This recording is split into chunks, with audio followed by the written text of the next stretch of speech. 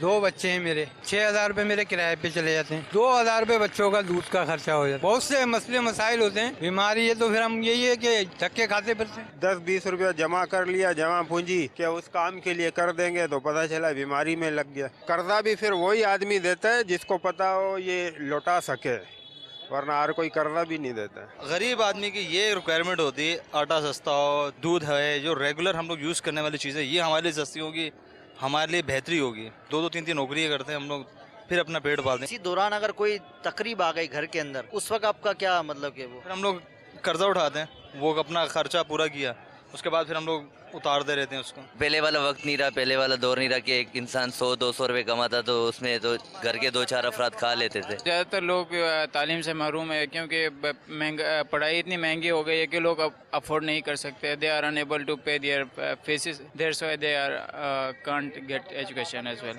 ہم غریب آدمی اپنے بچوں کی کیسے خواہشات پوری کر سکتے ہیں؟ ہم تو 2 ٹائم کی روٹی کھاتے ہیں, اللہ کا شکر ادا کرتے ہیں کہ پروردگار شکر ہے آپ کا جو ہمیں روٹی دی شام کو. نگران شورا اور مدنی چینل کے ناظرین, غریب انسان صرف 2 وقت کی روٹی چاہتا ہے کہ وہ عزت کے ساتھ مل جائے, اور دیگر جو خواہشات ہوتی ہے وہ اس کو مار مار کر 2 وقت کی روٹی کما پاتا ہے. ایسا ہی ہوتا ہے؟ سکتے جی بالکل, ابھی ہم لوگ بچوں کو نہیں پڑھا سکتے, فیسیں اتنی ہیں. آپ چاہتے ہیں کہ آپ کا بجٹ آپ کی سیلری کے اعتبار سے ہو جائے؟ بالکل چاہتے, کیوں نہیں چاہتے. دیکھیے گا سلسلہ نگران شورا کا ہوگا, ایسا کیوں ہوتا ہے. دعوت اسلامی کا جو ماحول ہے نا, انشاءاللہ یہ اسی ماحول میں جب ہم وابستہ ہو جائیں گے تو انشاءاللہ ہمارا کم دن محفل بنائیں گے, انشاءاللہ ہم لوگ اٹینڈ کریں گے جو اس موضوع پہ ہوگی. ہائے ہائے ہائے, پہلے تو میں ایک اعتراف کر لیتا ہوں کہ اس کا اعتراف ہے کہ واقعی ایک تعداد ہے جس کی آمدنی اس کی ضرورت سے کم ہے, یعنی اجرت با قدر ضرورت والا جو ایک اصول ہے, اس کے مطابق اس پر اکثریت اتر نہیں پاتی. یہ ہے, مہنگائی واقعی ہے, اس کا انکار نہیں ہے, اور علاج بھی مہنگے ہیں, اور دیگر چیزیں بھی کافی مہنگی, اور ٹرانسپورٹ بھی کافی مہنگا ہو جاتا ہے. اب دیکھیں کوئی چیز سستی, جیسے پیٹرول جتنا سستا ہو جاتا ہے تو اس کے مطابق پھر کرائے کم نہیں ہوتا ہے, وہ بس ایک ایسا ہے کہ ایک چیز بڑھ گئی تو پھر وہ بڑھتی ہی چلی جاتی ہے. تو یہ ہے, لیکن یہ بات بھی درست ہے کہ کرنے والے کم آمدنی میں بھی اپنے گھر کا گزارا کر لیتے ہیں. اس میں صرف یہ دیکھنا ہوتا ہے کہ بعض چیزیں ایکسٹرا آ جاتی ہیں جن کے طرف ہماری توجہ نہیں ہوتی.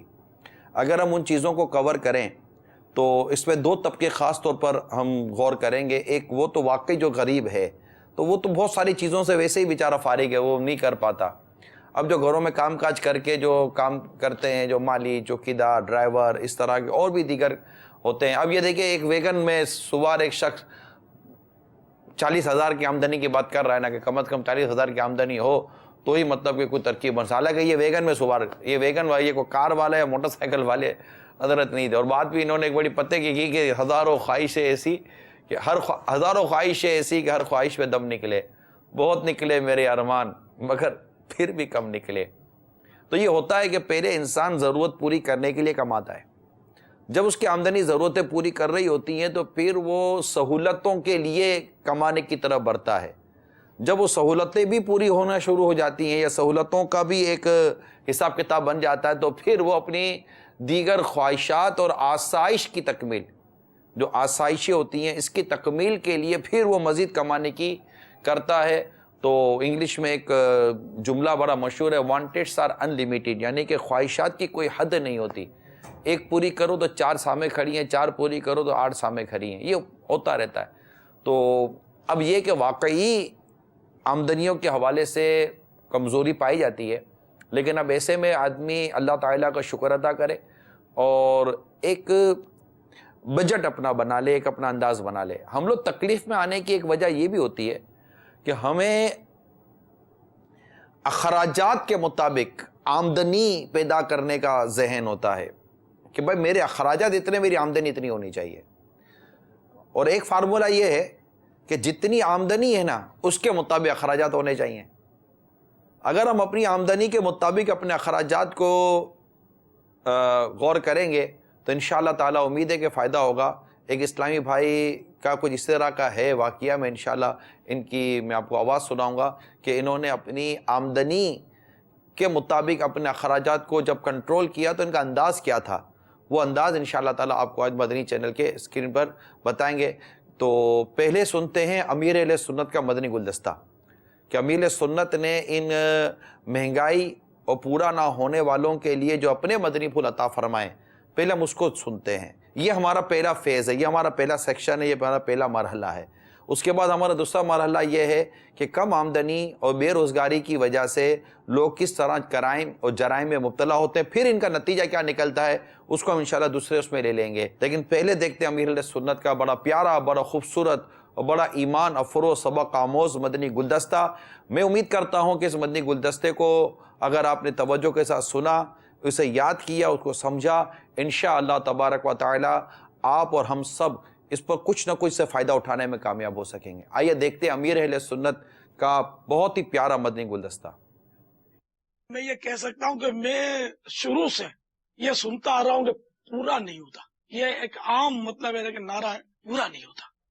اچھا، اب پورا کیسے نہیں ہوتا؟ اس کے اسباب کیا ہے؟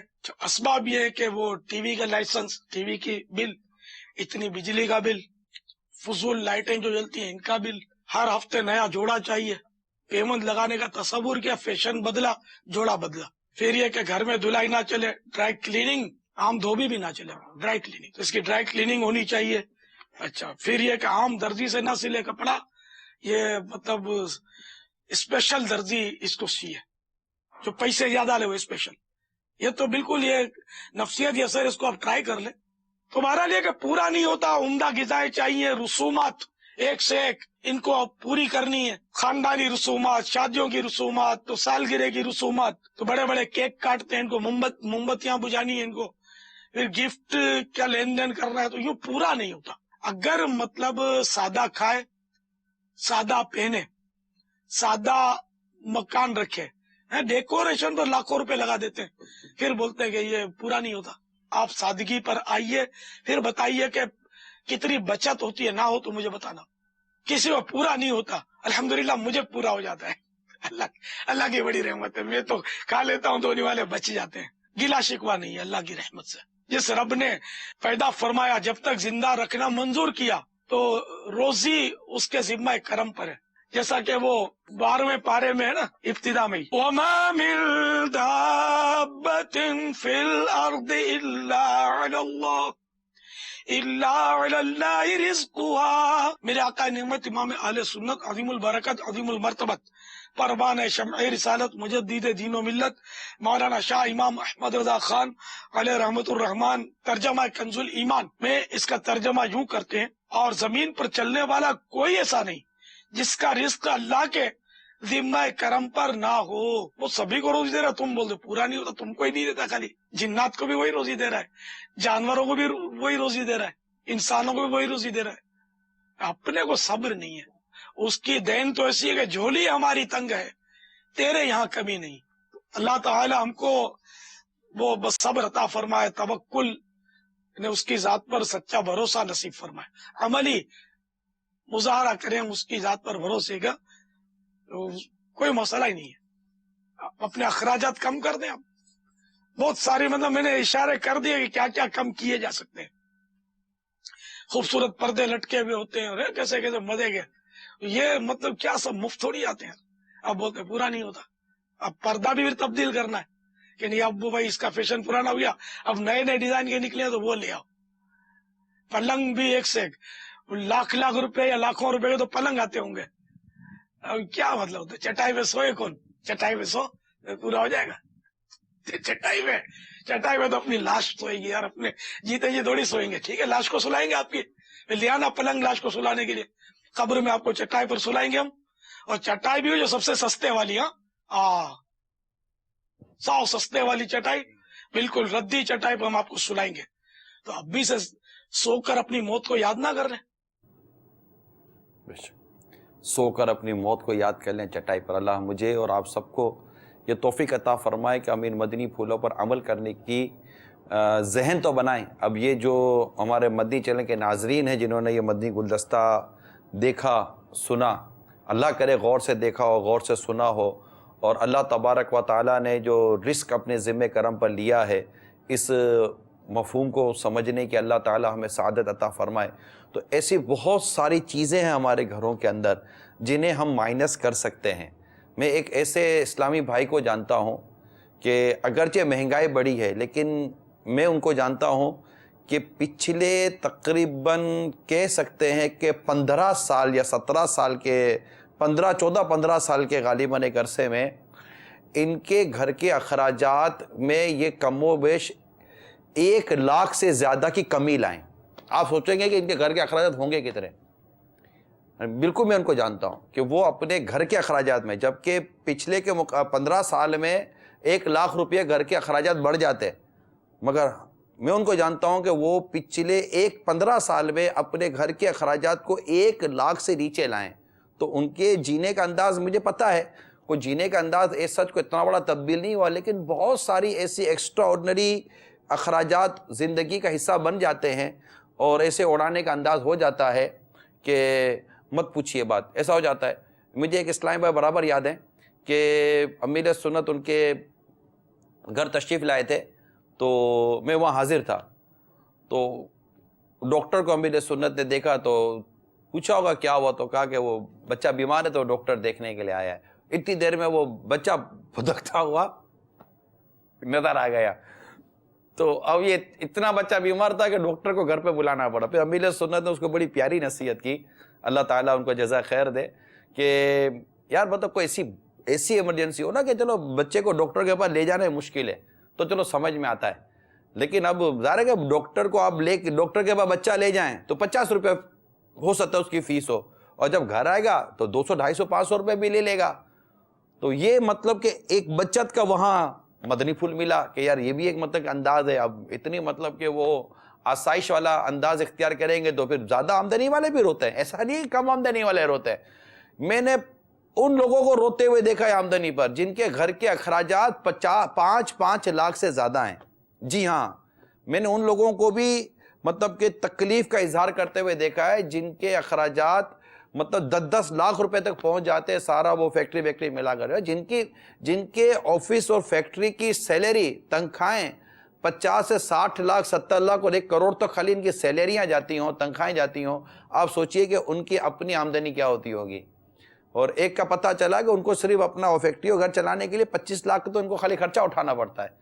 تو اب یہ ساری چیزیں ان کو بھی تنگ دستی اور تکلیف کا رونا میں نے سنا ہے. دعوت اسلامی کا مدی ماحول ہے، ملنا جلنا رہتا ہے، لوگ باتیں تو کرتے ہی ہیں، تکلیفوں کا رونا تو روتے ہی ہیں.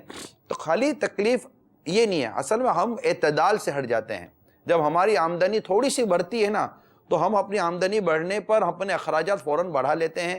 اعتدال اور میانہ روی کا جو ماحول ہونا چاہیے، جو انداز ہونا چاہیے، اس کو ہم اختیار نہیں کر پاتے. یہاں موقع ہے میں آپ کو 1-2 حدیثیں سنا دیتا ہوں کہ سرکار حضرت عبداللہ بن مسعود رضی اللہ تعالیٰ عنہ بیان کرتے کہ رسول کریم صلی اللہ تعالیٰ علیہ وآلہ وسلم نے فرمایا جس شخص نے اعتدال اور میانہ روی اختیار کی وہ تنگ دست نہیں ہوگا. افراط و تفریط دونوں سے بچیں، بیلنس کے ساتھ رہیں، میانہ روی اختیار کریں. اس کو میں ایک جملہ اور آگے بڑھاؤں آپ کو کہ کفایت شعاری استعمال کو اپنانے کی کوشش کریں کہ بس جو ہو سکے بچانے. اب واقعی مطلب کہ آمدنیاں کم ہیں، اخراجات زیادہ. اخراجات زیادہ کا یہ کہ آمدنی بڑھانے کے ذرائع آپ کے نہ ہونے کے برابر ہوں گے، مگر اخراجات بڑھانے کے ذرائع اتنے ہیں کہ رک نہیں سکتے اور یہ بڑھتے چلے جا رہے ہیں. پہلے ہمارے گھروں میں وہ چیزیں نہیں تھی جو آج ہمارے گھروں میں وہ چیزیں ہیں. مثال کے طور پر میں نے اس کی ایک تھوڑی سی لسٹ تیار کی ہے. پہلے یہ چیزیں گھروں کا حصہ نہیں تھیں، اب یہ چیزیں گھروں کا حصہ بنتی ہیں. اس میں جو متوسط طبقہ، معتدل طبقہ ہے یا تھوڑا سا اوپر سے آتے بالکل غریب تو شاید میں بعض ایسے نہیں ہوتے ہوں گے اور ان کا انداز ہی کچھ اور ہوتا ہے. لیکن نارمل جس کو ہمارے معاشرے میں بعض اوقات سفید پوش بھی کہتے ہیں کہ یار مطلب اس کو نظر آنا ہے، کھاتا پیتا آدمی نظر آئے گا لیکن پریشان بہت ہے. اس کو اپنے گھر کا وہ سارا چیزیں سنبھالنی بھی پڑتی ہیں. وہ اسی میں سنبھالنے میں بیچارہ مقروض بھی ہو جاتا ہے، تکلیفیں بھی آ جاتا ہے اور طرح طرح کی وہ شکوہ شکایتیں بھی کرتا ہے. اب ذرا اپنے گھر کا آپ جائزہ لیں. اس وقت ہم اپنے گھر میں بیٹھ کر ہو سکتا ہے کہ ہمیں دیکھو سن رہے ہوں. پہلے ہمارے گھروں میں فوڈ رینج کا حساب نہیں تھا. میں اس کی وضاحت کرتا رہوں گا. مثال کے طور پر ویجیٹیبل چاپر ہوتے ہیں، ہینڈ بلینڈر ہوتے ہیں، جوسر بلینڈر ہوتے ہیں. یہ سب گھروں میں جو استعمال ہونے والی مشینیں ہوتی ہیں. اس طرح کی چیزیں اور میں کہوں کہ لاکھوں لاکھ یا دنیا بھر کے کروڑوں لوگوں کے گھروں میں یہ چیزیں ہوتی ہوں گی تو شاید میں غلط نہیں ہوں گا. اچھا پہلے ہمارے گیزر نہیں ہوتے تھے جو مسلسل گیس جلاتے رہتے تھے, پانی گرم کرنے کی ضرورت ہوتی تو پانی گرم کر لیتے تھے. اب گیزر ہمارے گھروں کا ایک لازمی حصہ بن گئے ہیں. اسی طرح گیس ہیٹر کا پہلے نظام نہیں تھا, اب گیس ہیٹر یا پھر بعض اوقات الیکٹرانک ہیٹر بھی ہمارے یہاں عموماً سردیوں میں لگائے جاتے ہیں. جس طرح کیا اے سی کلچر ہے, ایئر کنڈیشن کلچر ہے, پہلے اتنا ایئر کنڈیشن کلچر نہیں ہوتا تھا. آج اس وقت سردیاں ہیں نا ہمارے پاکستان میں, اتنی نہیں ہے پھر بھی سرد موسم ہے, نارمل, یعنی پنکھے پر گزارا ہو جاتا ہے ہلکے پھلکے میں. زیادہ تیز پنکھا بھی تھوڑا تکلیف دیتا ہے, مگر اے سی والا تو موسم ہے ہی نہیں, یہ تو آپ بھی سمجھ سکتے ہیں. اور پاکستان کے بعض شہر, یہ میں باب المدینہ کی بات کر رہا ہوں, کراچی کی, پاکستان کے بعض وہ علاقے ہیں جن میں تو واقعی صحیح کی سردی ہے. آپ اپنا جون, جولائی اور اگست, ایون سپٹمبر کا الیکٹرک کا بل لے لیں, اب چیک کر لیں. جن کے گھروں میں اے سی لگا ہوا, نارمل تقریباً گھروں میں, میں نے کہا ایک تو نارمل بالکل غریب گھر ہے وہ نہیں, لیکن اب تھوڑا تو اوپر آ جائے تو وہ گھروں میں کسی کے گھر میں ایک تو کسی میں دو تو کسی کے ہر کمرے میں, بلکہ کامن میں بعض اوقات کچن میں بھی اے سی لگا ہوتا ہے. ٹھیک ہے, تو اب دیکھیں باتھ روم میں کب اے سی لگتا ہے. تو یہ ایک بات کر رہا ہوں میں. تو یہ چیزیں اب آپ اپنا جون, جولائی, اگست, سپٹمبر ان مہینوں کا اپنے الیکٹرک کا بل دیکھ لیں. کسی کا الیکٹرک کا بل 20,000 کا, کسی کا 25,000 کا, کسی کا 15,000 کا, مثال دے رہا ہوں میں آپ کو. ٹھیک ہے, اور اب آپ اس وقت جنوری فروری کے بل چیک کر لیں.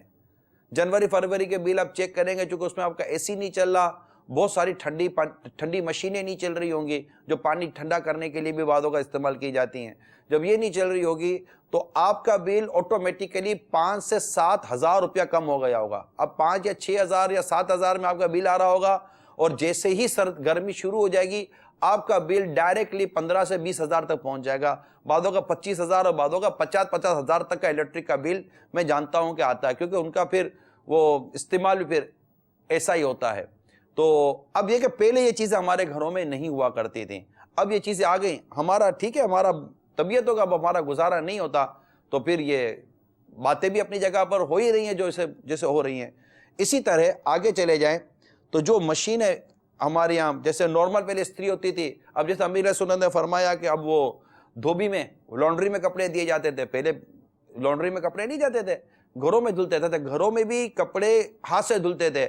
آج واشنگ مشین میں دھلتے ہیں, واشنگ مشین پہ دھلیں گے تو واشنگ مشین آپ دیکھیے, واشنگ مشین پانی بھی زیادہ یوٹیلائز کرتی ہے, واشنگ مشین آپ کا صرف بھی زیادہ یوٹیلائز کرتی ہے, استعمال کرتی ہے, واشنگ مشین آپ کے الیکٹرسٹی بھی زیادہ استعمال کرتی ہے. اور واشنگ مشین خراب ہوتی ہے تو پھر اس کی کاریگری بھی زیادہ لگتی ہے, پھر خراب ہوتی ہے تو نہیں بھی آتی ہے. پہلے واشنگ مشین نہیں ہوتی تھی, کپڑے ہاتھ سے دھلتے تھے گھروں میں عموماً, تو یہی ہوتا تھا, اور لانڈری کا اتنا حساب کتاب نہیں تھا. اب لانڈری, یہ سارے اخراجات آپ کے سامنے. اسی طرح ٹوسٹر گھر میں ہوتا ہے, لینے والے, اور بہت ساری چیزیں تو اسی لکھی ہے جو میں نہیں سمجھتا کہ ہر گھر میں ہوتی ہیں. میں نے ان کا ڈیٹیل مانگی تھی, تو یہ نارملی طور پر اب یہ گھر میں بعض چیزیں تو ایسی ہیں کہ یہ رکھی رہتی ہیں. اسی طرح وہ ہیئر ڈرائی مشین, اس کا استعمال ہمارے کئی گھروں میں ہو رہا ہوتا ہے. باتھ روم میں چلے جائیں تو پہلے باتھ روم میں اتنا, مطلب کہ نارمل لوگوں کے گھر میں باتھ روم اب پیسے لیتا ہے. باتھ روم یعنی باتھ روم کے اندر سامان ہی پیسے. امیر سنت نے پچھلے دنوں اپنے صابن کے استعمال کا فرمایا تھا. اب ایسا کوئی صابن استعمال کرے تو میں نہیں سمجھتا کہ وہ کم آمدنی کا رونا ہوگا, لیکن اب جس طرح کا ہم صابن استعمال کرتے ہیں تو پھر کم آمدنی کا رونا کیوں رہا ہے. پھر صابن رکھنے کے لیے جو ہم یہ جو صابن دانی جس کو کہتے ہیں آپ, وہ بھی قیمتی چاہیے. بچہ واش بیسن جس میں ہاتھ دھونے کا ہوتا ہے وہ بھی مطلب کہ 1,500 2,000 روپے کا بھی آ جاتا ہے, 4-5 ہزار کا بھی آتا ہے. اور یہی واش بیسن کی جو ہوتی ہے وہ 40,000 70,000, بلکہ باقاعدہ پورے سیٹ آتے ہیں اس کے. اور وہ ہوتے ہیں یہ مہنگے والے نلکے, یہ بھی مطلب ہمارے گھروں میں یہ صابن رکھنے کی اور سوپ رکھنے کی اور یہ ساری چیزیں عموماً لوگ گھروں میں رکھتے ہیں. اچھا آپ بولو ہمارے گھر میں نہیں, اب آپ کی بیٹی کی شادی ہوئی تھی تو آپ نے سب کو دینے کی کوشش کی ہوگی, یہ ہوا ہوگی. یہ سب باتھ روم ایسیسریز ہیں جو باتھ روم میں عموماً ہمارے یہاں استعمال کی جاتی ہیں. مہنگی چیزیں, نارمل ہم چیزیں مطلب نہیں استعمال کر پاتے. مگر خیر یہ جو تصاویر دکھائی جا رہی ہیں یہ شاید امیر گھروں کی تصاویر ہیں. غریب آدمی نے تو شاید, نارمل آدمی نے تو یہ دیکھا بھی نہیں ہوگا, ہو سکتا ہے دیکھا ہو تو وہ دیکھ کر بس دیکھتا ہوگا. تو لیکن پھر بھی گھروں میں اس طرح کی چیزیں استعمال ہوتی ہیں. اچھا اب اس میں دوسرا یہ ہوتا ہے کہ جو یہ کلچر عام ہو گیا, اب یہ امیر کے گھروں میں یا تھوڑے کھاتے پیتے لوگوں کے گھروں میں یہ چیزیں ہوتی ہیں, لیکن جب ان کے گھر میں ان کے رشتہ دار جو نارمل فیملیز ہوتی ہیں جب وہ جاتے ہیں اور جب ان کا باتھ روم استعمال کرتے ہیں تو بھی گھر آتے ہو ان کا کوئی باتھ روم تھا, ہاں کیا باتھ روم تھا, یہ باتھ روم تھا, بھائی کیا کیا باتھ روم میں تھا, بھائی یہ باتھ روم میں تھا. اب وہ شوق اور پھر اس طرح کی, پھر ہماری نفس ہمارے قابو میں نہیں ہے نا, ہماری خواہشات ہمارے قابو میں نہیں ہے, ہمارا ذہن ہمارے قابو میں نہیں ہوتا. تو اس طرح کی بہت ساری چیزیں ہیں. فوڈ پروسیسر ہوتا ہے, یہ بھی مطلب کہ وہ ہمارے گھروں میں آج کل یہ ٹھیک ٹھاک ہوتا ہے. اس کے علاوہ اور بہت طویل لسٹ ہے میرے پاس. مائکرو ویو, پہلے مائکرو اوون ہمارے گھروں میں نہیں ہوتا تھا, اب وہ 2 4 5 قسم کے مائکرو ویو قسم کے یہ ہوتے ہیں. پہلے فریج چھوٹے چل جاتے تھے, فریج بھی بہت بڑے چاہیے ہوتے, پھر صرف فریج سے کام نہیں چلتا, فریج بھی چاہیے, ڈیپ فریزر بھی چاہیے. پہلے چھوٹا سا فریج ہوتا تھا, گزارا کر لیتے تھے. اب فریج کے ساتھ ساتھ یہ ساری چیزیں جو آپ اس کو دیکھ رہے ہیں, یہ کروکری کا اور یہ سارے سامان یہ عموماً اب گھروں میں استعمال ہونے کی صورتیں بنتی ہے. دیکھیں مارکیٹیں سے بھری ہوئی ہیں, ایسا نہیں کہ یہ لینے والے نہیں ہوتے اور ہم خالی آپ کو یہ دکھا رہے ہیں. مارکیٹیں بھری ہوئی ہیں اور یہ چیزیں بک رہی ہیں, ٹھیک ٹھاک اس کا امپورٹ ہو رہا ہوتا ہے اور رش لگا ہوتا ہے ان چیزوں کے اوپر. یہ مطلب میں نے پھر عرض کر دی, ایک تو بہت غریب طبقہ ہوتا ہے, یہ بیچارہ یہ اس کو ان چیزوں سے نہیں ہے تعلق, اور وہ مطلب وہ ایک الگ ہی کیٹیگری ہے. اور ہو سکتا ہے یہ مدنی چینل پر ایک تعداد ہو جو یہ ہو, لیکن ان کا اتنا رونا نہیں ہے جتنا رونا یہ بیچ والے کا ہوتا ہے. اور بڑے والے کا تو پھر رونا ہی اس کا الگ ہے نا, وہ تو عجیب ہی اس کی رونے کی کیفیت ہوتی ہے. اسی طرح کھانے پینے کی چیزیں پر جائے نا, تو جس طرح چاکلیٹ کا استعمال آج ہمارے گھروں میں ہو رہا ہے, پہلے نہیں ہوتا تھا. جس طرح بچوں کی چیزیں آج کل زیادہ سے زیادہ لی جاتی ہیں, یہ پہلے اتنا نہیں ہوتا تھا. اچھا وہ فوڈ کے ڈبے اور یہ دیکھیں اب یہ چیزیں, یہ جو برگر شرگر یہ جو دکھائے جا رہے ہیں فاسٹ فوڈ آئٹم, پہلے ہمارے گھروں میں ہماری غذاؤں کا یہ حصہ ہی نہیں ہوتے تھے. بہت کبھی کبھار کوئی ایسا چیز بن جاتی تھی تو بن جاتی تھی, یا باہر سے آ جاتی تھی, یا کہیں دعوتوں میں جا کر کوئی ایسا کھانا مل جاتا تھا. اب نوڈلز ایک سے ایک مطلب یہ ساری چیزیں گھروں میں آ رہی ہوتی ہیں اور گھر میں بنائی جا رہی ہوتی ہیں. چیز پہلے نہیں آتی تھی, پہلے وہ تیار مطلب کہ مسالوں کے ایسے مہنگے مہنگے ڈبے نہیں آتے تھے, پہلے گھروں میں کیچپ نہیں ہوتے تھے, پہلے گھروں میں جوس کے بوتل نہیں آتے تھے, پہلے گھروں میں منرل واٹر ٹائپ کی کوئی چیز نہیں ہوتی تھی. یہ گھروں میں یہ ہماری جو کچن آئٹمس ہیں اس کو دیکھ لیجئے, یہ ہمارے گھروں میں پہلے نہیں ہوتی تھی. ہمارے گھروں میں پہلے ڈرائنگ روم کا انداز نہیں ہوتا تھا, ہمارے گھروں میں اتنا ڈیکوریٹڈ بیڈ روم کا انداز نہیں ہوتا تھا, اتنا مطلب کہ چیزیں نہیں ہوتی تھیں جو آج کل ہونے لگی ہیں. کلر کا انداز تبدیل ہو گیا, بہت سارے انداز تبدیل ہو گئے. لیکن فی الحال بہت ساری کچن ایسی آئٹمیں باورچی خانے کی جو پہلے ہمارے گھروں میں نہیں ہوتی تھی. جس انداز سے ہم لوگ کھانے پینے کے شوقین, کھانے پینے کے عادی ہو چکے ہیں, پہلے یہ ہمارا زندگی کا انداز نہیں ہوتا تھا. پہلے ہمارے سادے کپڑے پر ہم گزارا کر لیتے تھے, اب کپڑے ہمارے مہنگے ہو گئے ہیں. جیسا امیر سنت نے سلائی کا فرمایا, درزیوں کا فرمایا, تو پہلے سلائیاں اتنی سستی مہنگی نہیں تھی, اب سلائیاں بہت مہنگی ہو گئی ہیں. سستی سلائی والے ہم کو چلتے نہیں ہیں, مہنگی سلائی والے بس وہ فیشن ہو گیا ہے. اچھا پھر عورتوں کے کاسمیٹکس کے ریٹ بہت بڑھ گئے, اللہ اللہ اللہ, بہت کاسمیٹکس مہنگی ہو گئی ہے. میک اپ ویک اپ کا جو سامان ہوتا ہے اتنا مہنگا مجھے پتہ چلا ہے. میں الحمدللہ مجھے اس کی قیمت کا ذاتی طور پر کوئی تجربہ نہیں ہے, لیکن پتہ یہ چلا ہے بہت مہنگا ہو گیا ہے. اسی طرح جو خواتین کے جو عورتوں کے جو کپڑے ہو گئے ہیں, مطلب میں نے ایک نارمل, بہت امیر نہیں غریب بھی نہیں, ایک نارمل, ایک تھوڑا سا کھاتا پیتا ایک ہے کہ بھائی رکھ رکھاؤ والے جو لوگ ہوتے ہیں, میں نے پھر ان کا دیکھنے معلومات کرنے کی کوشش کی تو صرف ایک عورت کا جو جوڑا ہے نا, مطلب ایک لیڈیز, اب میں کیا ان کو اسلامی بہن بولوں, یہ اپنا جوڑا ان کا 10 سے 15 ہزار روپے کا بنتا ہے. 7-8 ہزار روپے کی تو ان کی خالی وہ سوٹ کا کپڑا آ جاتا ہے. اور یہ اگر تھوڑا سا اوپر جائیں, جو یہ مختلف قسم کی ایگزیبیشن اور نمائشیں لگتی ہیں, یہ بھی شوق تو پیدا کرتی ہے نا, اور ایک عام آدمی کو بھی گھسیٹ کے لے جاتی ہے کہ ان کو بھی سوسائٹی میں رہنے کا ایک عجیب و غریب ذہن بن گیا کہ سوسائٹی میں رہنا ہے تو ایسا رہنا پڑے گا. کیا ہے سوسائٹی میں رہنا, ایسا رہنا؟ سوسائٹی والے کو پیسہ آ کر آپ کو دیں گے, یہ آپ کا گھر چلائیں گے خالی پھر آپ اپنے اخراجات 25 ہزار روپے کی سوٹیں, اللہ اللہ اللہ, میں تو سن کے میرے عجیب سوچ بن گئی تھی کہ یار ایسا ہو گیا ہے. اب پہلے 15-20 بہت زیادہ 30-40 روپے میں بال کٹ جاتے تھے یار, آج بال کٹوانے کے لیے 500,000 روپے دینے پڑتے ہیں. یہ میں آپ کو تھوڑا سا اوپر نارمل طبقہ کہہ رہا ہوں, بہت امیر طبقہ تو وہ تو پھر 5-7 ہزار سے اوپر بھی نکل گئے. یہ بات ہی بال کٹانے کا کہہ رہا ہوں. اب یہ صورتحال میں کیا ہوگا؟ جو فروٹ بیچ رہے ہیں وہ سستا کیسے بیچیں گے؟ جو ہول سیل والے ہیں وہ سستا کیسے بیچیں گے؟ جو اس کے آگے وہ سستا کیسے بیچیں گے؟ سب کی ضرورتیں لگی ہوئی ہے نا. مہنگا ہو گیا لیکن مہنگا ہوا تو پیچھے سے سب کی ضرورتیں اس طرح بڑھتی ہوئی تو انہوں نے اپنے نفع بڑھا دیے. پھر بدقسمتی کے ساتھ ہمارے معاشرے میں سود ایسا داخل ہو گیا ہے کہ وہ ویسے کسی چیز کی کاسٹ کو بڑھا دیتا ہے. پڑتا اس کے اندر 10 روپیہ ہے لیکن سود بھر کے یہ چیز 20 روپے کی ہو جاتی ہے. سب کو سود بھرنے پڑتے ہیں. معاذ اللہ سود حرام اور جہنم میں لے جانے والا کام ہے. تو یہ سارا ایک تھوڑا سا میں نے آپ کے سامنے جائزہ پیش کرنے کی کوشش کی ہے. آپ اگر اپنے باورچی خانے کا، اپنے کپڑوں کا، اپنی الماری کا، اپنے باتھ روم کا اور دیگر چیزوں کا جائزہ لیں گے اور جب خریداری کرنے کے لیے جائیں گے اور آپ کا یہ مزاج بن جائے گا کہ نہیں یار یہ نہیں لینا، یار اس کے بغیر چل تو جائے گا، اس کے بغیر چل تو جائے گا، اس کے بغیر چل تو جائے گا، اس کے بغیر بھی چل جائے گا، ارے اس کے بغیر بھی چل جائے گا، تو پھر ایک مطلب کہ انشاءاللہ امید ہے کہ آپ کی کوئی بچت ہو جائے گی. اس طرح کم آمدنی کرنے والے اسلامی بھائی کا مجھے پتہ چلا ہے. آئیے ان کی وہ کیسے انہوں نے اپنی آمدنی کو کم کیا، آئیے سنتے ہیں. السلام علیکم ورحمۃ اللہ وبرکاتہ. وعلیکم السلام ورحمۃ اللہ وبرکاتہ. 2012 میں میری شادی ہوئی تو ہمارا گھر کا خرچہ جو ہے نا وہ 25,000 اور 30,000 جو ہے نا چلا جاتا تھا. اب اس وقت اکاؤنٹ میں کچھ پیسے موجود تھے جو میں نے سیو کیے ہوئے تھے، تو اس سے جو ہے نا وہ گھر 1-2 مہینے تو چل گیا، لیکن بعد میں جب اکاؤنٹ خالی ہوا تو اب جو ہے نا پریشانی ہوئی. تو پھر میں اور بچوں کی امی دونوں نے بیٹھ کے اور ساتھ میں ہم نے والدہ اور والد کو بھی بٹھایا اور مدنی مکالمہ ہوا تھا کم آمدنی پہ گھر کیسے چلے. تو وہ پھر ہم نے مدنی مکالمہ پورا دیکھا. تو دیکھنے کے بعد پھر ہم نے اس کی جو نا وہ جیسے آپ نے طریقہ ارشاد فرمایا تھا نوٹ کرے اضافی چیزیں نکالیں، تو اس طرح ہم نے اضافی چیزیں نکالی اور جو ضرورت کی چیزیں تھی وہ پھر ہم نے اس کو جو نا وہ جو نا لینے کی ترکیب بنائی. تو یوں ہمارا گھر کا خرچہ جو ہے وہ 6,000 4,500 5,000 6,000 حد سے حد 7,000 ہے. اس سے اوپر ہمارا گھر کا خرچہ نہیں جاتا. اس کی ترکیب ہم نے یوں بنائی کہ سب سے زیادہ آٹے کا خرچہ ہوتا ہے. تو پھر والد صاحب سے مشورہ کیا تو آٹا ہم نے 12 من لے کر گندم جو ہے نا وہ پنجاب میں کھڑی کر دی. 12 من گندم. اس سے یہ کہ 1 من اگر گندم آ جاتی ہے ہماری پس کر تو وہ 12 من سالانہ نکل گیا ہمارا 12,000 پہ جو ہے نا 12,000 یا 15,000 پہ.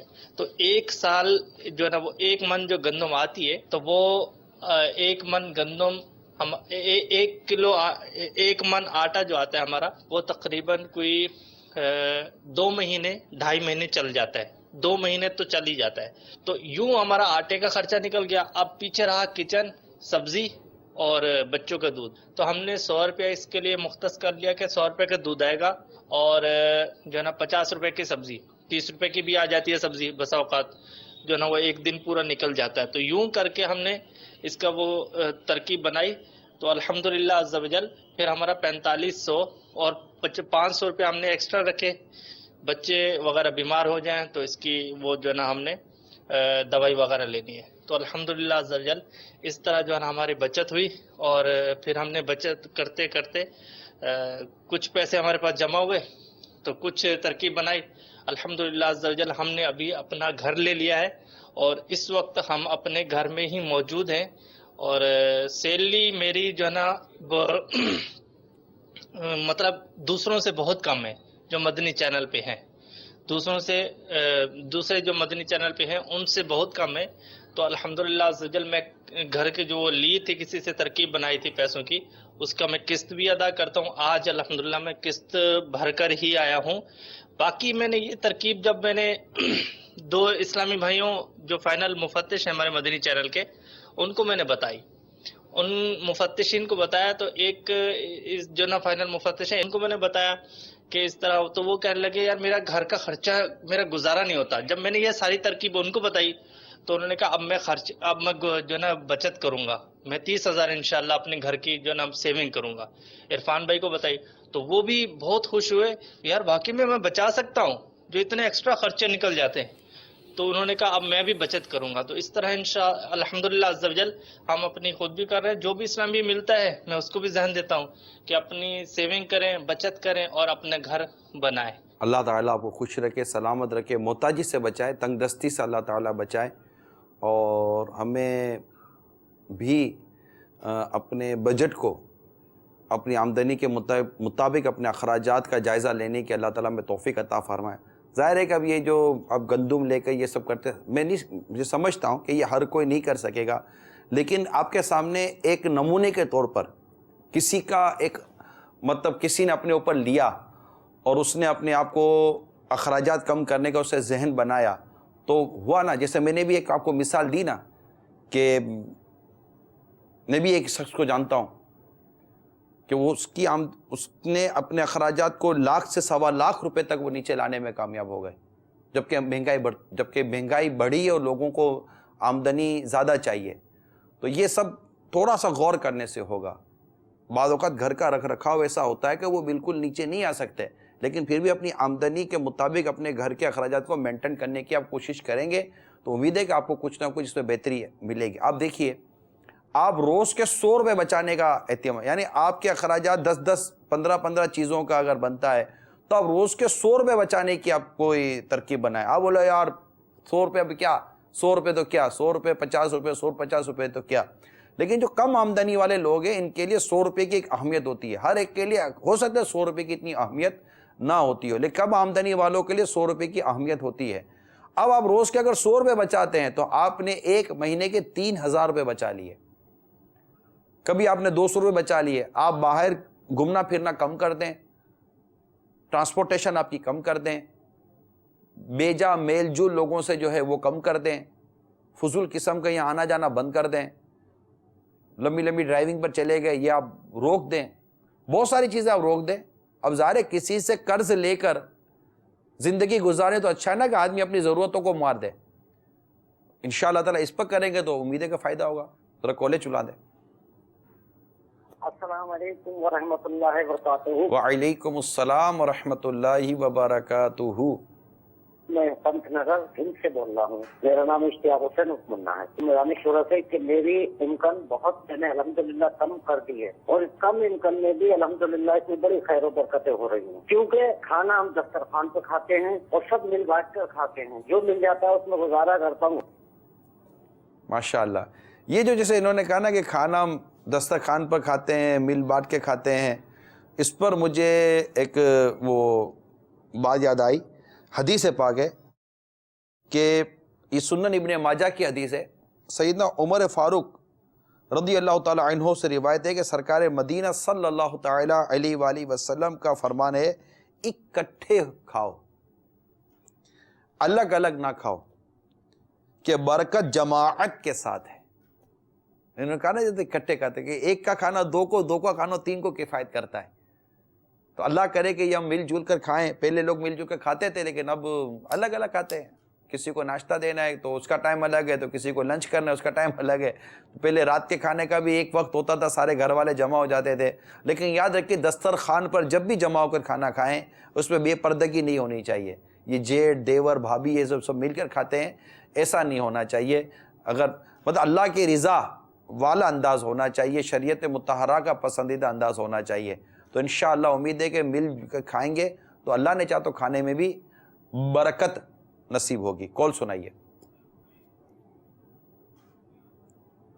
السلام علیکم ورحمۃ اللہ وبرکاتہ۔ وعلیکم السلام ورحمۃ اللہ وبرکاتہ۔ محمد شہزاد اختاری ضیا کوٹ، ماشاء اللہ آپ کا سلسلہ ایسا کیوں ہوتا ہے؟ شاکر رہنا، شکر کرنا، ہر حال میں اللہ کا شکر ادا کرنا۔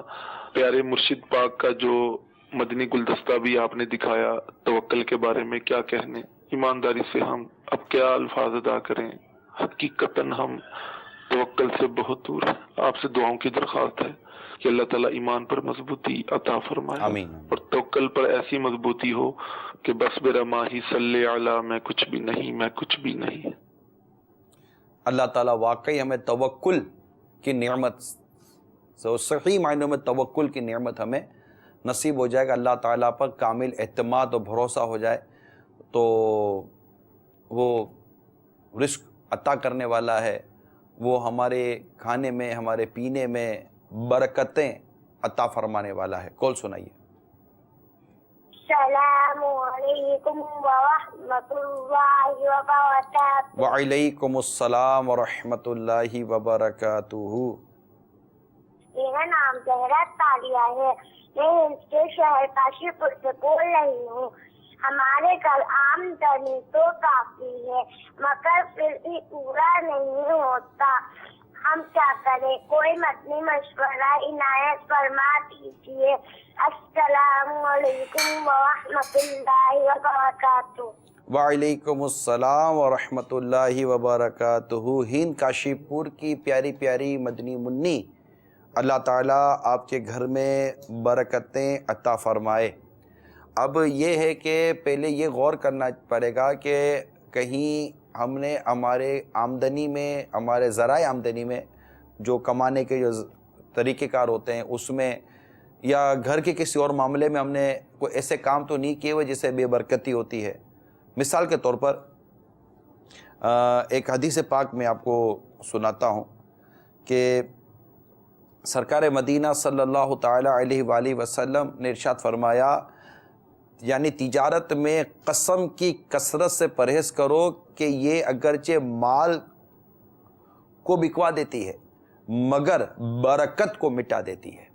اب برکت چلی جائے گی نا، کہ لوگ کثرت ہی کو صرف برکت سمجھتے، صرف یہ نہیں ہے، کثرت بھی برکت ہو سکتی ہے لیکن کثرت ہی برکت نہیں ہے. اب کم میں بھی اللہ تعالیٰ آپ کو پورا کر دے گا. اب دیکھیں پہلے پورا ہو جاتا تھا، اب نہیں ہوتا.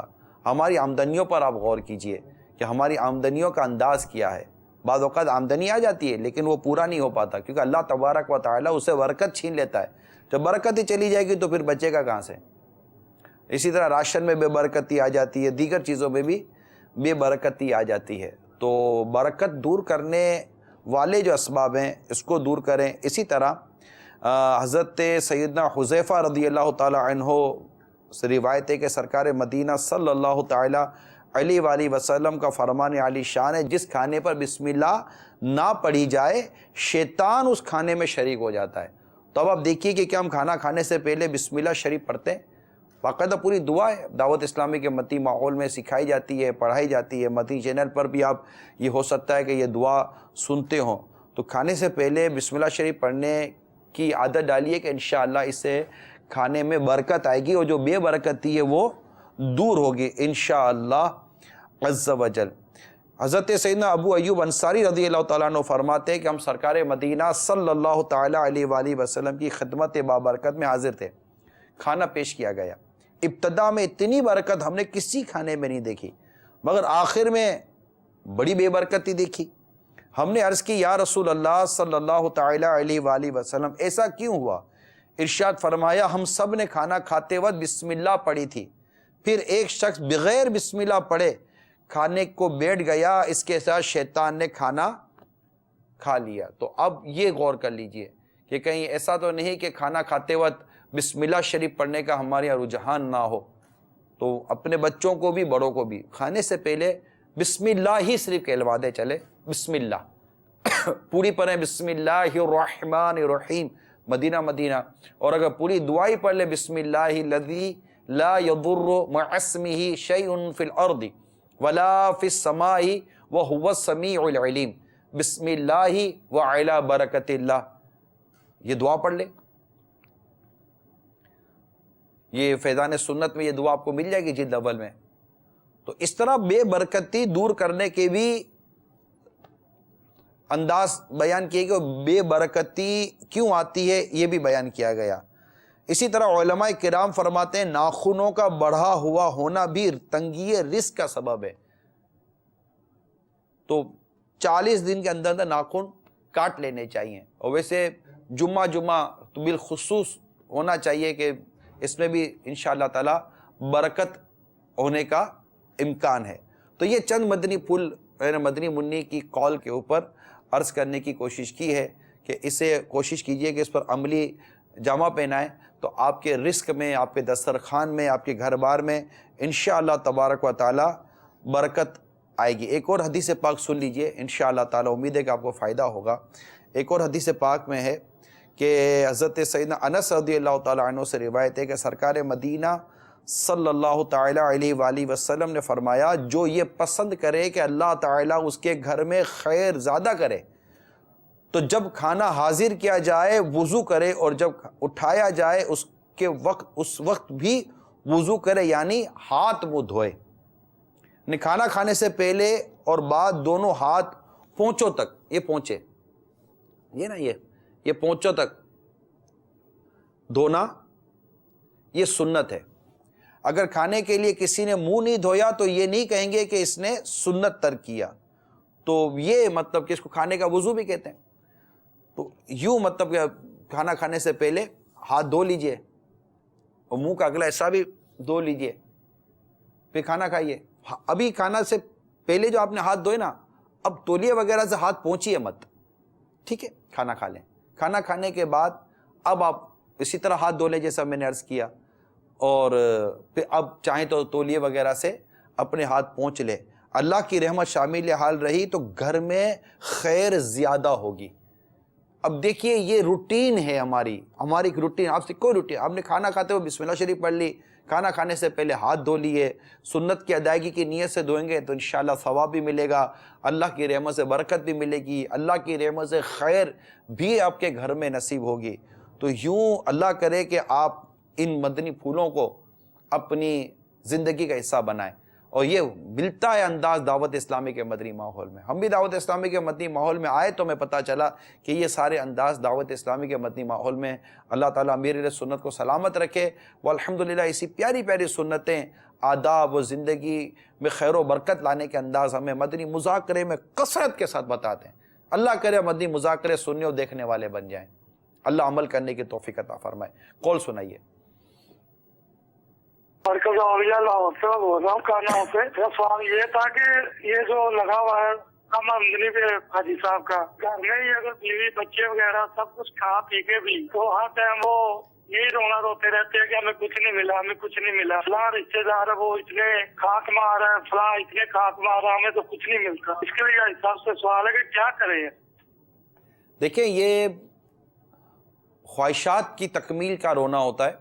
اللہ تعالیٰ کی کروڑ رحمت ہے، ہمارا مطلب کہ تن ڈھانپنے کے لیے لباس، تن ڈھانپنے کے لیے لباس، پیٹ بھر جائے اتنی روٹی، اور سر چھپانے کے لیے ایک مناسب سی چھت ہمیں مل جاتی ہے، اور الحمدللہ یہ ساری ترکیبیں ہماری بن جاتی ہیں۔ اللہ تعالیٰ کی کروڑ رحمت ہے، لیکن بس ہماری وہی نا کہ وہ اس کے پاس یہ تو میرے پاس یہ نہیں، اس کے پاس یہ تو میرے پاس یہ نہیں، اس کے پاس یہ تو میرے پاس یہ نہیں۔ ہمارے پاس اصل میں نا قناعت کی کمی ہے۔ قناعت یعنی جو اللہ تعالیٰ نے دیا اس پر راضی رہنا۔ ہمارے پاس حقیقت قناعت کی کمی ہے۔ اگر اللہ کی رحمت سے ہمیں قناعت نصیب ہو جائے اور اللہ تعالیٰ کے دیے ہوئے پر راضی ہونا ہمیں نصیب ہو جائے کہ اللہ نے جو دیا یہی ہے، اور ہمیں صبر و شکر کے ساتھ سادگی کے ساتھ زندگی گزارنے کا سلیقہ نصیب ہو جائے، سرکار مدینہ صلی اللہ تعالیٰ علیہ وآلہ وسلم کے ارشادات ہمارے پیش نظر آ جائیں کہ دنیا میں یوں رہو، یہ خلاصہ عرض کر رہا ہوں، دنیا میں یوں رہو جیسے مسافر رہا کرتا ہے۔ تو قناعت، یہ زندگی کا انداز، صبر و شکر کا انداز، اور ایک مطلب کہ لوگوں کے پاس جو کچھ ہے نا اس سے آپ بے نیاز ہو جائیے کہ لوگوں کے پاس یہ، آپ کس کو دیکھ رہے ہیں؟ ایک کے پاس ایک گاڑی ہے، آپ بولے میرے پاس بھی آنی چاہیے، تو اگلے روز دو گاڑیوں والا نظر آئے گا۔ ایک کے پاس اپنا مکان ہے، اس کے پاس 2 مکان نظر آئیں گے آپ کو، تو آپ کتنا آگے بڑھیں گے؟ آپ اللہ تعالیٰ نے جو رزق دیا، جو آمدنی آپ کی ہے، حلال ذرائع آمدنی جو اللہ تعالیٰ نے آپ کو دیا ہے، برائے کرم اس پر صبر کریں، شکر کریں۔ اپنی دنیا کے ان تمام تر چیزوں کو ہی آراستہ کرنے کے بجائے کیوں نہ ہم اپنی قبر کو آراستہ کرنے کی بھی سوچ پیدا کریں، اپنی آخرت کو بہتر کرنے کی سوچ پیدا کریں۔ ایسی عجیب و غریب ہم کو مال کی اور آمدنی کی دھن لگی ہوئی ہے کہ ہمارے ماہانہ آمدنی نہیں بڑھ رہی، یا آمدنی کم ہو گئی ہے، یا خرچہ پورا نہیں ہو رہا، اس کا ہمیں رونا آتا ہے، لیکن ہمارے نامہ اعمال میں نیکیاں نہیں آ رہی، ہم نیکیاں نہیں کر پا رہے، بلکہ الٹا نقصان ہو رہا ہے، گناہ کر رہے ہیں۔ مگر اس پر رونا کس کو آتا ہے؟ اس پر افسوس کس کو ہوتا ہے؟ اس پر صدمہ کس کو ہوتا ہے؟ آپ کی ایک دن کی کٹوتی ہو جائے گی، آپ کو افسوس ہوگا۔ 1 گھنٹے کی 2 گھنٹے کی آپ کی آمدنی کم ہو جائے، آپ کو افسوس ہوگا۔ ایک وقت کی نماز بلا اجازت شریک قضا ہو گئی، کیا ہم کو افسوس ہوا؟ ہم خود غور کریں.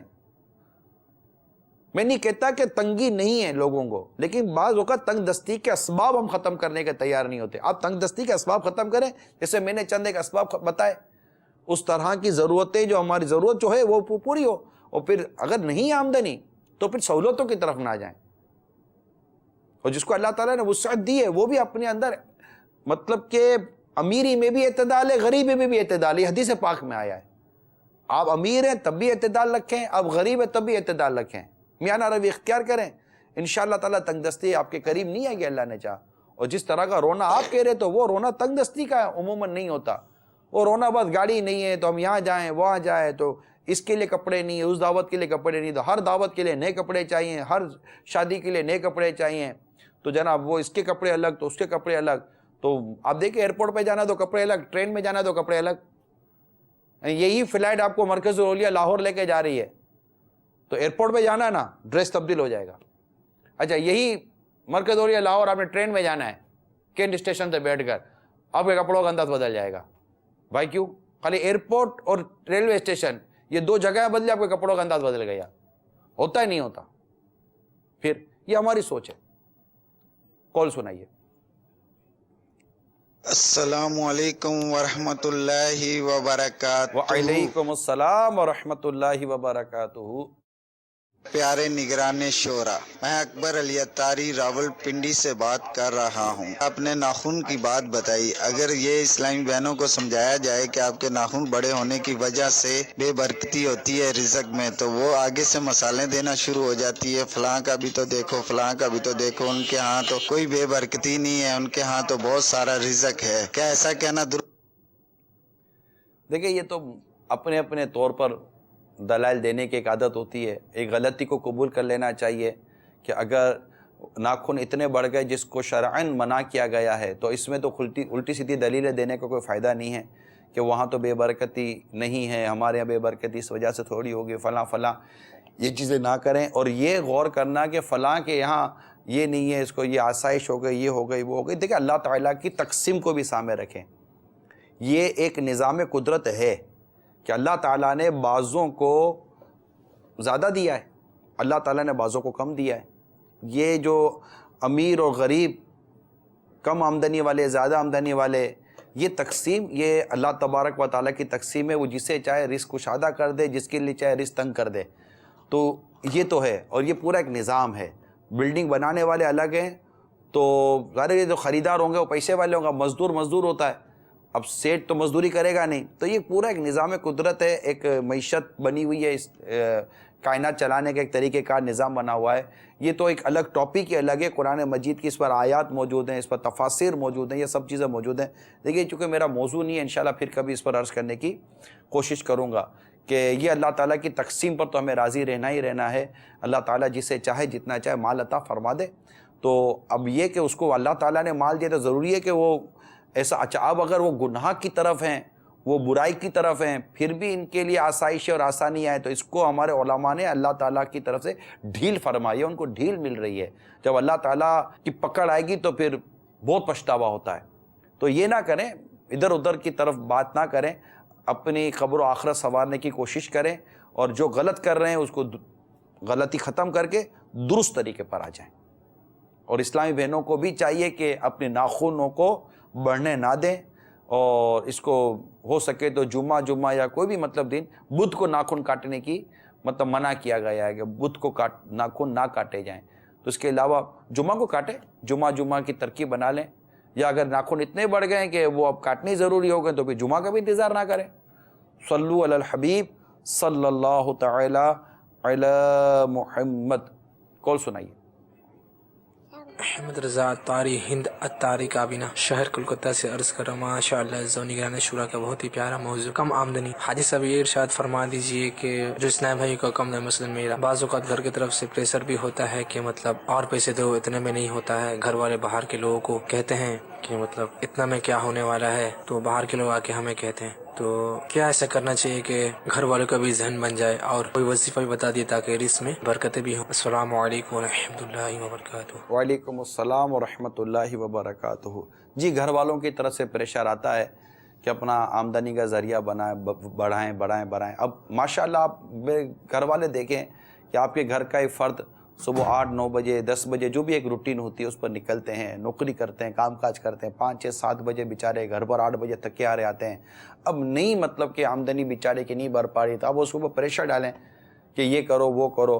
وہ اپنی آخرت کی, وہ قبر کی تیاری کے لیے مزید کوئی اور کام نہ کرے تو اب کتنا آدمی کام کرے گا؟ 8-9 گھنٹے بس میں جانا, بس میں آنا, ویگنوں میں جانا, پیدل, دھوپ, یہ وہ, بہت اس کو بھی مطلب تکلیف ہے. تو میں تو تمام گھر والوں کو یہ عرض کروں گا کہ اپنے گھر والوں پر پریشر نہ ڈالیں. ہاں کوئی ہر دھرمی کرتا ہے, کماتا ہی نہیں ہے, روزگار پہ جاتا ہی نہیں ہے, سستیاں کرتا ہے, غفلتوں سے کام لیتا ہے, تو ٹھیک ہے, اس کو سمجھانا چاہیے کہ وہ مطلب کہ گھر بار چلانا ہے کہ اس کے اندر ذمہ داری پیدا کرنی چاہیے. ظاہر کسی کا محتاج تو نہیں بن کے رہیں گے, گھر والے بھیک تو نہیں مانگیں گے, اور گھر کے بڑے کا کام ہے کہ وہ روزگار کما کر دے. نان نفقہ تو شوہر پر واجب بھی ہے. تو یہ چیز ہے. پھر اولاد کو بھی ہم روزگار کی طرف لاتے ہیں, ظاہر وہ بھیک مانگ کر تو کھائے گا نہیں, کل کو اس نے بھی اپنے گھر کو آباد کرنا ہے, تو اس نے بھی اپنے گھر کا نان نفقہ چلانا ہے, خرچہ پانی چلانا ہے.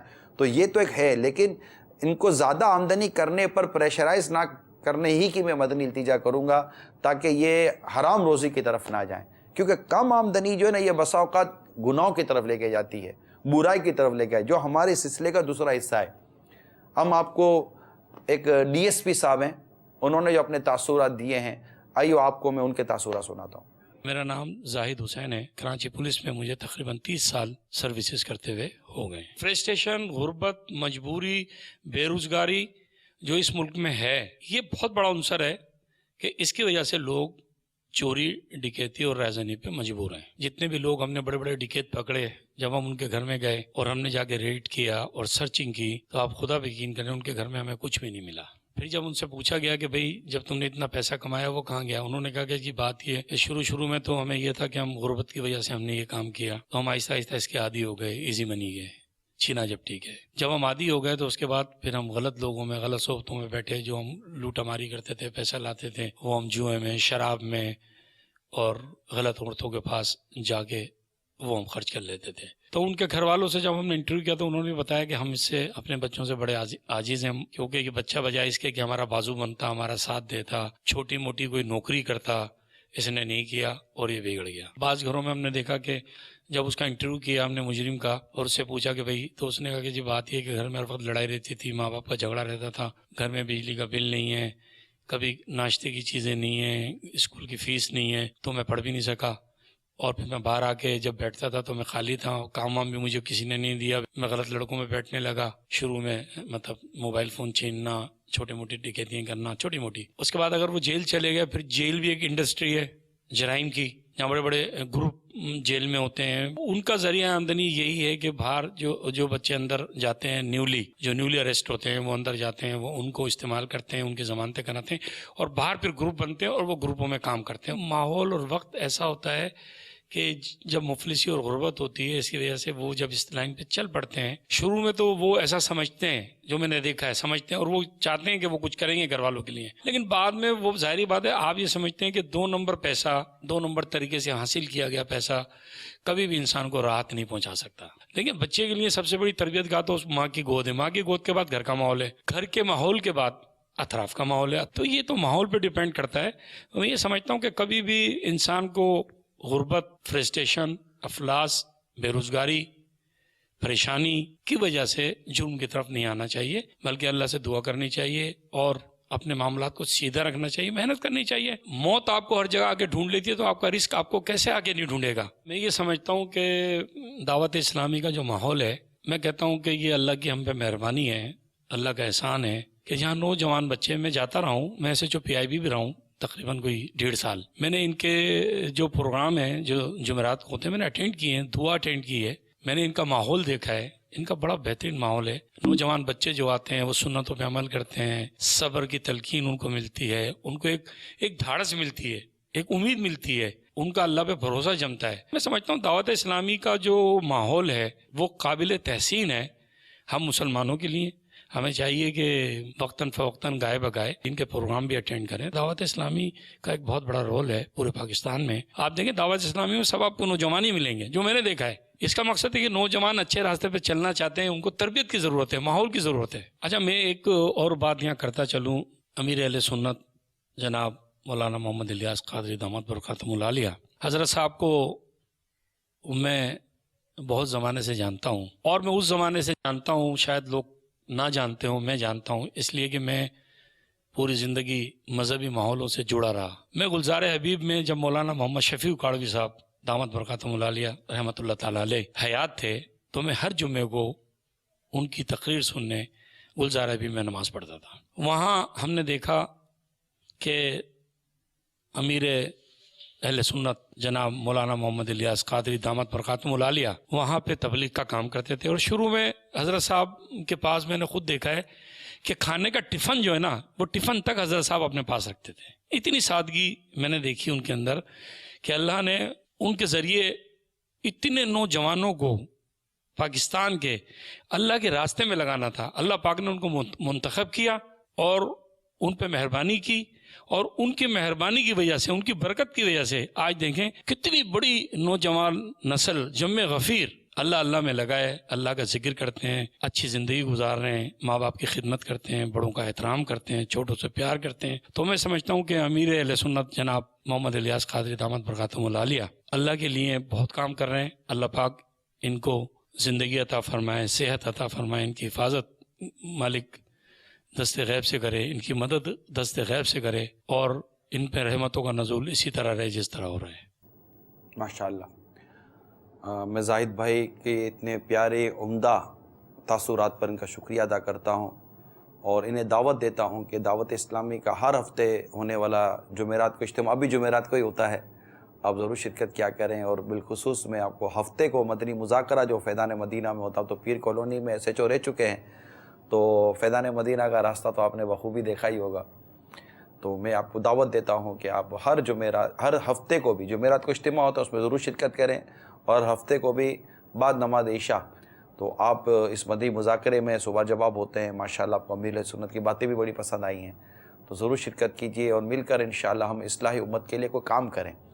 دوسری آپ نے بہت پیاری توجہ دلائی زاہد صاحب آپ نے, کہ یہ جو بے روزگاری ہے, کم آمدنی کی وجہ سے جو لوگ کرائم کا راستہ اختیار کرتے ہیں, جرائم کا راستہ اختیار کرتے ہیں, ان کو نہیں کرنا چاہیے, اور انہیں اللہ تعالیٰ پر بھروسہ کرنا چاہیے. اب یہ کہ یہ ادھر ادھر ہاتھ پیر مارتے ہیں, شروع میں تو ماں باپ بھی واہ واہ کر رہے ہوتے ہیں, چلو آنا شروع کر, ماں باپ پوچھتے بھی نہیں ہے کہ بیٹا آپ کہاں سے کما رہے ہو, کدھر سے, کم آمدنی تھی, اب تھوڑا آمدنی بڑھ گئی, بیٹے نے بھی جھوٹ بولنا شروع کر دیا, پھر جب پتہ چلتا ہے کہ لاک اپ میں چلا گیا تو اگلی پیچھے جتنی آمدنیاں تھیں وہ بھی سب نکل گئیں. اچھا پھر آپ کو ایسا لگتا ہوگا کہ بچہ کما کر لا رہا ہے, تو غلط آمدنی کمانے والا غلط لوگوں میں اٹھے گا بیٹھے گا, پھر اس کی گیدرنگ غلط ہو جاتی ہے, پھر وہ نشے کا عادی ہو جاتا ہے, پھر اور جرائم کا عادی ہو جاتا ہے. ایک جرم کرتا ہے اس کا دل کھلتا ہے, پھر دوسرا جرم کرتا ہے پھر دل کھلتا ہے. پہلے چھوٹے جرائم کرتا تھا, بڑے جرائم کرے گا. پہلے موبائل لوٹ کرنے, پرس لوٹ کر بھاگ جاتا تھا, اب یہ بندہ اٹھانا شروع کرے گا اور اغوا کرنا شروع کر دے گا معاذ اللہ. تو یہ سارے مطلب کہ راستے غلط ہیں, اور جو ان راستوں پر چل رہے ہیں کم آمدنی کو زیادہ کرنے کے لیے, اپنے روزگار کو, بے روزگاری دور کرنے کے لیے, یہ بھول کھا رہے ہیں. یہ راستہ اندھیری گلی کو جاتا ہے, اور ویسے بھی حرام کی روزی میں کبھی بھی برکت نہیں ہوتی. تو اب جو اس طرح کے راستے پر چل پڑتے ہیں, ان کو چاہیے کہ وہ اپنے آپ کو روکیں, اپنے آپ کو رزق حلال کی طرف لائیں. جو لوگ گانے بازوں کا راستہ اختیار کرتے ہیں اور گناہوں کا راستہ اختیار کرتے ہیں, یعنی جو بھی آپ نے کیا, آپ چوری, اللہ نہ کرے آپ چوری کی طرف چلے گئے, چوری بھی کرنا کسی نے سکھایا ہوگا نا, لوٹ مار کرنا بھی تو کسی نے سکھایا ہوگا کہ یوں لوٹنا, یوں بھاگنا, یہ کرنا, یہ بھی اسے کوئی مطلب کہ ماں کے پیٹ سے چوری کرنا, ڈکیتی کرنا, اور گانا باجا اور موسیقی کے کام سیکھ کر تو نہیں آتا, یہ بھی تو کہیں سے سیکھا ہوگا نا. تو جب یہ سیکھا تھا تو اللہ کی رضا والے کام کیوں نہ سیکھ لیے بھائی. اصل پرابلم یہ ہے کہ ہمارے یہاں نوجوانوں کو, بالخصوص اس وقت جو نوجوانوں کا ایک پرابلم یہ ہے کہ وہ بہت جلدی پیسہ کمانے والے کا ذہن بن گیا ہے, کہ میں وہ بہت جلدی پیسے کمانے والا شروع کر دوں. ان میں نہ اپنی قابلیت پہ نہ کوئی قابلیت, کئیوں میں سے نہ کوئی قابلیت ہے, نہ کوئی صلاحیت ہے, نہ بولنے کا کوئی ڈھنگ آتا ہے, کچھ بھی نہیں. بس فضول قسم کے دوستوں کے ساتھ بیٹھتے ہیں, کہتے ہیں کہ ہماری آمدنی بڑھنی چاہیے. ادھر ادھر کوئی آ کر کہہ دے, ارے میں نے مہینے کے 1 لاکھ روپے کما لے, اور کیسے کما لے, ایسے وہ ادھر 1 لاکھ روپے کی طرف چلے گئے. پتہ چلا کہ 4 دن کے بعد وہی مطلب ان کا تختہ بیٹھ گیا. تو ایسا نہ کریں, رزق کے حلال کمائیں. بہت زیادہ کمانے کے چکر میں بعضوں کا نقصان ہو جاتا ہے. چھوٹا موٹا روزگار شروع کر دیں, اسٹارٹ تو لیں. آپ کو آپ کے حصے کا رزق مل کر ہی رہے گا, ڈیفینیٹ ہے. آپ کو آپ کے حصے کا رزق مل کر ہی رہے گا. جس رزق پر آپ کا نام لکھا ہے وہ رزق کوئی بھی نہیں لے جائے گا. وہ رزق ملنا ہی آپ کو, یہ طے شدہ ہے. ہمیں رب پر صحیح معنوں میں بھروسہ ہونا چاہیے. اور ایک بات اور عرض کر دوں میں زاہد صاحب کے لیے, جو ہمارے ڈی ایس پی صاحب ہیں, انہوں نے جو کرائم کی بات کی کہ جو لوگ جیلوں میں جاتے ہیں بعض اوقات بڑے مجرم بن کے باہر نکلتے ہیں. اور خود آپ نے ایک نیٹ ورک کا بھی اظہار کیا کہ باقاعدہ جیلوں میں نیٹ ورک بنا ہوا ہے کہ اندر میں سے گروپ بنے ہوئے جو اس طرح نئے آنے والوں کو چھاپتے ہوں گے. پھر جیسے آپ نے بہت نالجبل بات کی کہ یہ باہر سے ان کی ضمانتیں کروا لیتے ہوں گے, اور ضمانت جو کروائے گا پھر اس کی طرف چلے جائیں گے تو ان کا ممبر بن گیا گینگ, مطلب ان کا جو بھی کرائم کا جو جرائم کا جو ایک گروپ ہوتا ہے اس میں فرد کا اضافہ ہو جائے گا, احسان مانے گا وہ. تو جب کیوں نہ کوئی ایسا طریقہ کار وضع ہو کہ جیلوں میں اس طرح کے لوگوں کے بھی اصلاح کا کوئی سامان ہو. الحمدللہ دعوت اسلامی جیلوں میں کام کر رہی ہے, اور ماشاءاللہ دعوت اسلامی کو جہاں جہاں جیلوں میں کام کرنے کے لیے گنجائش ملی وہاں پر بہت مثبت اور پازیٹیو رزلٹ آیا. جیسے آپ نے ابھی گلزار ابھی مسجد کا بھی بیان کیا, آپ نے فیضان مدینہ کا بھی بیان کیا کہ دعوت اسلامی کے نیکی کی دعوت یہ جہاں پہنچی الحمدللہ کسی حد تک ہمیں مثبت نتائج ملے. یہی جیلوں کا ہوا.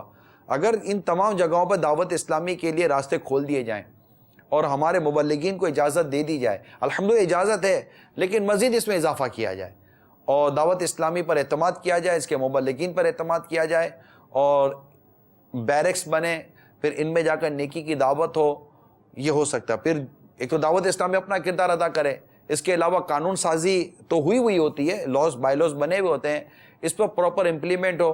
جو رشوت خور طبقہ ہے اس کو فارغ کر دیا جائے, یہ تو صحیح ہو جائے یا فارغ کر دیے جائیں, ون شاٹ ان کو فارغ کر دیا جائے اور ایماندار اور اچھے لوگوں کو لیا جائے. اور ایسا نہیں کہ ایماندار اور اچھے لوگ بالکل نہیں ہیں, ایماندار اور اچھے لوگ کم بھی ہوئے نا, اللہ کی رحمت شامل حال رہی تو آپ اس میں دیکھیے گا کہ برکت ہوگی. اور رشوت خور, بد دیانت اور بیمان قسم کا طبقہ جہاں زیادہ ہوگا آپ ان کی کثرت کر دو, لیکن وہاں پر آپ کو کوئی مثبت تبدیلی نظر نہیں آئے گی, کیونکہ وہاں پر کوئی چیز اچھی چیز ٹکے گی نہیں. یہ مطلب کہ بس یہ رشوتیں کھاتے رہیں گے اور امت کے لیے نقصان دیتے رہیں گے. تو جو اس کو روکنے کا اختیار رکھتے ہیں ان کے لیے لازم ہے کہ اس کو روکیں, برائی کے راستے بند کریں, تاکہ اگر ایک شخص باہر کوئی بری گیدرنگ یا بری صحبت کی وجہ سے کوئی غلط چلا بھی گیا, اب جیل میں جا کر تو وہ نیک بن کر نکلتا نا. پہلے کے دور میں, صدیوں پرانی بات کر رہا ہوں, پہلے کے دور میں جیل بھی ہوتی تھی, ان جیلوں میں باقاعدہ ایک شعبہ ہوتا تھا امر بالمعروف و نہی عن المنکر کا, نیکی کی دعوت دینے اور برائی سے منع کرنے کا شعبہ ہوتا تھا. آج دعوت اسلامی ہے, دعوت اسلامی کا شعبہ بھی ہے, ہمارے لیے مزید راستے کھول دیے جائیں. الحمدللہ دعوت اسلامی کے مبلغین قرآن بھی پڑھائیں گے, انشاءاللہ ان کو نمازیں بھی سکھائیں گے, ان کو نیکی کی دعوت بھی دیں گے, کھل کر کام کریں گے. آپ کو اللہ نے چاہ تو تبدیلی نہ نظر آئے تو کہیے گا. ماشاءاللہ اس کا اعتراف جیل کے جو افسران ہوتے ہیں یہ خود اعتراف کرتے ہیں, اور ایک نہیں تمام صوبوں کے کم و بیش جیلوں کے جو افسران ہمیں ملتے ہیں تو یہ اعتراف کرتے ہیں. بیرون ملک الحمدللہ اس کا اعتراف کیا جاتا ہے. تو یہ کچھ ایسے ذہن میں آئے تھے مدنی پھول تو میں نے عرض کر دیے. تو یہ کم آمدنی کی وجہ سے جو جرائم کا راستہ اختیار کرتے ہیں, برائے کرم اس سے بچیے.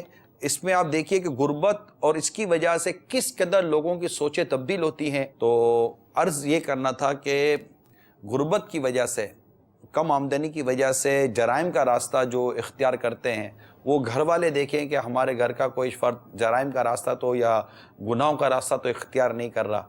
ان گناہوں کے راستے میں سود بھی شامل ہے نا. ہمارے یہاں تو یہ نا کہ جیسے ہمارے پولیس والے یا دیگر ایسے ادارے ہوتے ہیں کہ اگر کوئی لوٹ مار کر رہا ہے, کوئی چوری کر رہا ہے, کوئی ڈکیتی کر رہا ہے, کوئی موٹر سائیکل چوری کر رہا ہے, کار چوری کر رہا ہے, تو اس کو پکڑ لیں گے. کیوں کہ یہ جرم ہے. یار آپ سوچو تو صحیح, کیا سود جرم نہیں ہے؟ اگر سود بھی جرم نہیں ہے تو پھر جرم ہے کیا؟ آپ رشوت خور کو پکڑتے ہیں جب وہ پکڑائی میں آ جاتا ہے, اب سود خور کو کیوں نہیں پکڑ رہے جو سود کھا رہا ہے؟ اللہ تعالیٰ نے جس چیز کو حرام کر دیا اور جو اتنا بڑا جرم ثابت ہو گیا ہے قرآن و حدیث کے مطابق, اس کو کیوں نہیں روکا جا رہا؟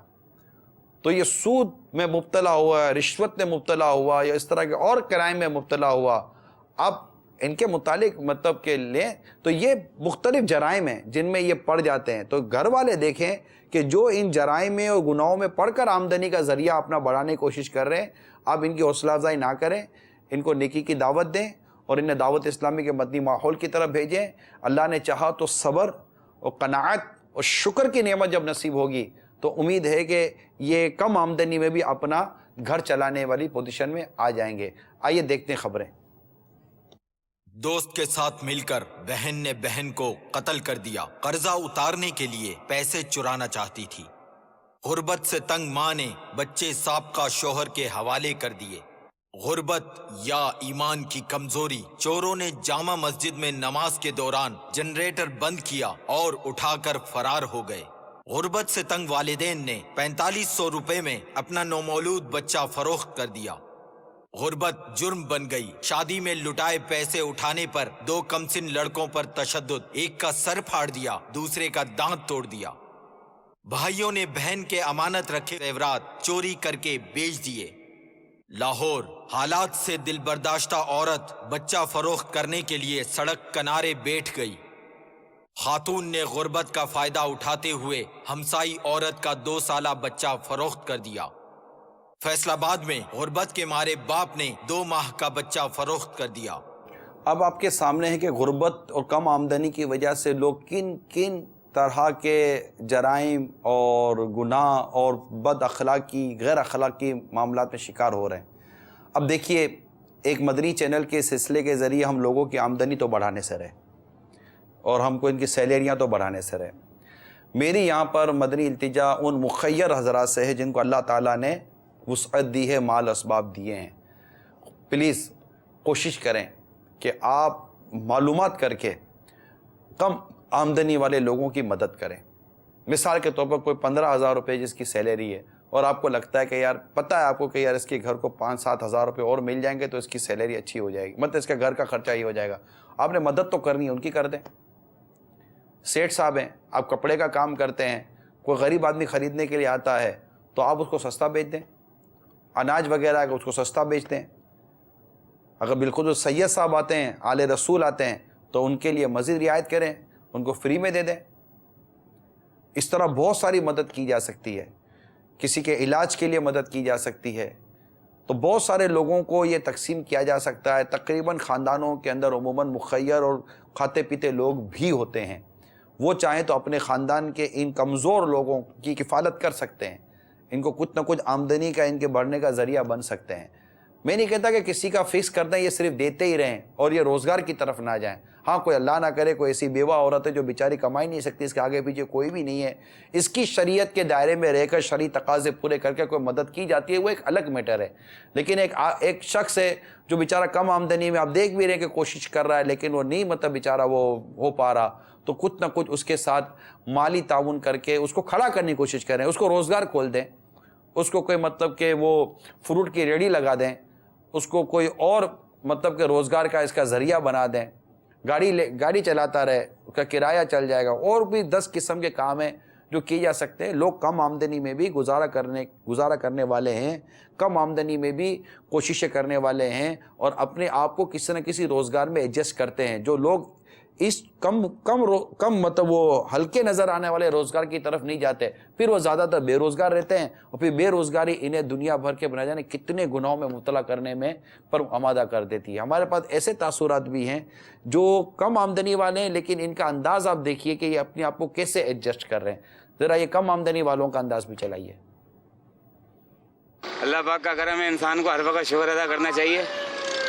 اور کیا لاکھ کماوے کیا 1 روپیہ کماوے, اس میں ہر چیز کا شکر ادا کرنا چاہیے. اللہ پاک شکر ادا کرتا ہے, وہ 1 روپیہ بھی کماتا ہے تو اللہ پاک اس میں برکت عطا فرما دیتے ہیں. کم آمدنی میں لوگ جو ہے شکر ادا کرتے ہیں اللہ تعالیٰ کا. پورا تو اللہ کرے گا, کوئی دوسرا تھوڑی کرے گا اللہ کے سوا. اللہ ہی کرنے والا ہے, اپنے اعمال سیدھے کرے وہ سب پورا ہو جائے گا. اس کا شکر ادا کرے دینے والے کا, جو دینے والے شکر ادا نہیں کرے گا اس کا کون پورا کرے گا, کوئی نہیں کر سکتا. زیادہ تر لوگ جو ناشکر ہیں, بہت کم لوگ ہیں جو اللہ کا شکر ادا کرتے ہیں. جو شکر ادا کرتے تو پریشان نہیں ہوتے. اللہ تعالیٰ سے تو اس کو بھی کھلا رہا نا جس کا کوئی ہے ہی نہیں, اس کا شکر ادا کرے, نماز پڑھے. نماز ہم پڑھتے ہی نہیں ہیں. جو ہے ابھی نعت خوانی کا پروگرام ہو کوئی بھی نہیں جائے گا.